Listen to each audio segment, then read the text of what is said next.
Saudara-saudari, selamat berjumpa. Saat ini saya ingin mengajak Anda merenungkan adorasi sebagai saat berlama-lama bersama Tuhan.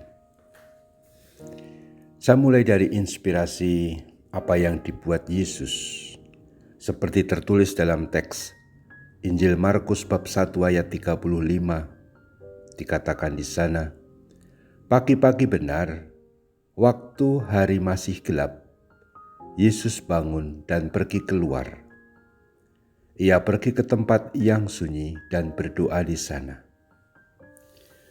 Menarik sekali bahwa Yesus itu ternyata biasa bangun pagi. Tadi dikatakan pagi-pagi benar, waktu hari masih gelap, Yesus bangun pergi keluar. Untuk apa? Ke tempat yang sunyi dan berdoa.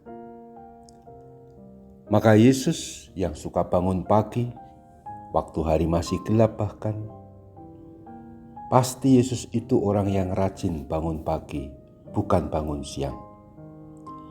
Maka orang yang suka ngebluk itu bahasa Jawa alias bangun siang, pasti tidak meneladan Yesus.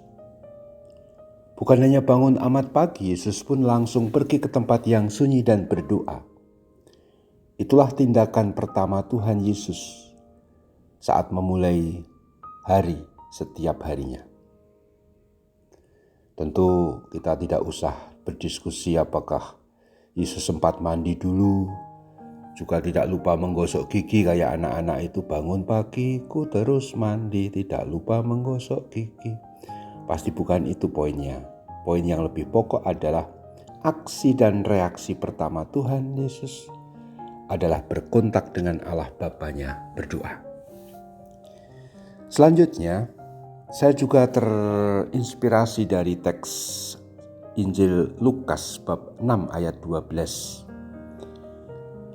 Disebutkan di sana, pada waktu itu pergilah Yesus ke bukit untuk berdoa, dan semalam-malaman ia berdoa kepada Allah. Memang tidak diceritakan dalam Injil bahwa Yesus kalau berdoa selalu semalam-malaman.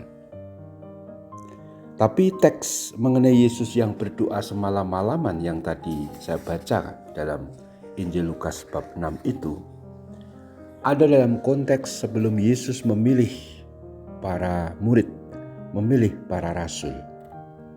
Ada saat yang begitu penting untuk karyanya, untuk kelompok orang yang akan menjadi inti, yang kemudian akan diutusnya untuk mewartakan Injil. Maka Yesus berdoa khusus untuk itu. Dia berdoa berlama-lama. Jadi kata-kata berdoa semalam-malaman saya terjemahkan dengan lain kata berlama-lama. Jadi sebelum menghadapi saat-saat penting, Yesus tidak segan untuk doa berlama-lama. Dari sini kita memperoleh petunjuk bahwa Tuhan Yesus itu suka berdoa setiap hari, dan kalau berdoa seringkali semalam-malaman alias berlama-lama. Demikianlah kalau begitu kesimpulannya bahwa doa yang kita lakukan tidak boleh sekedar doa yang segera selesai, apalagi cepat-cepat. Tapi doa yang sungguh dinikmati, waktunya di tempat yang jelas. Dan waktunya juga bisa berlama-lama. Nah, dalam hal ini, adorasi menjadi saat kita berdoa berlama-lama bersama Tuhan. Kita mesti berani menyediakan waktu. Kita mesti mau berkorban. Bangun dengan pagi, apalagi yang ikut ibadat bacaan ya jam 3, setengah 3 mungkin sudah bangun. Dan itu bagian dari suatu kehidupan Kristiani seperti Yesus contohkan dan teladankan tadi. Tidak berhemat waktu untuk berdoa. Inilah yang paling penting. Dalam konteks renungan kita pada renungan saat ini, saya mengajak Anda semua untuk tidak berhemat waktu dalam hal adorasi Ekaristi. Ini bukan rumusan saya pribadi, tetapi kata-kata Santo Yohanes Paulus II yang pernah berkata begini, gereja dan dunia sungguh memerlukan kebaktian kepada Ekaristi Maha Kudus. Adorasi ya. Yesus menantikan kita dalam sakramen kasih-Nya ini. Marilah kita tidak berhemat dengan waktu kita. Marilah kita tidak hitung-hitung dengan waktu kita untuk menjumpai Tuhan dalam adorasi dan kontemplasi yang penuh iman dan siap memberi silih bagi dosa besar dan kejahatan dunia. Semoga adorasi kita tidak akan pernah berhenti.